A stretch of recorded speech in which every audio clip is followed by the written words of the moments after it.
Got a problem? You can't seem to solve it? What do you do? G'day and welcome to Small Steps Through Life. Today we're in Wellington on Mount Vic and I'm looking at the idea of problems that may appear to have no good solution. What could we do? I want to look at one idea, and that's the idea of assumptions.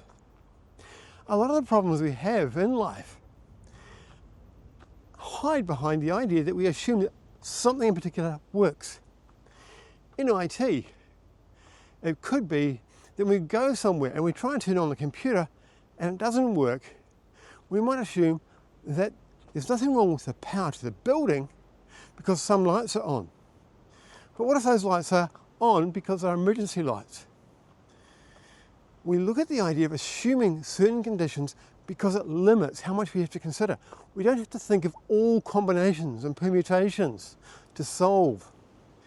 But sometimes some of those assumptions aren't actually true. If we look at the idea that we're struggling in life, that we feel like every time somebody says something, we feel criticized. But we assume there's nothing wrong with how we think, how we view the world, that it's other people. Suddenly we're going to have no solutions to it apart from getting everybody else to change or to develop a thicker skin. But what could we do instead? What if we assume instead of that our premise is wrong? That when people are making comments saying that we've got it wrong, that it's because they can see a different perspective. Not that we're fundamentally wrong, just that we've made a mistake, that there is a better way. So instead of listening and hearing, you're not worth anything, we listen and hear instead, there could be a better way. It's a different mindset, and it looks at the idea that our assumption, our living, running assumptions on how we view ourselves was flawed.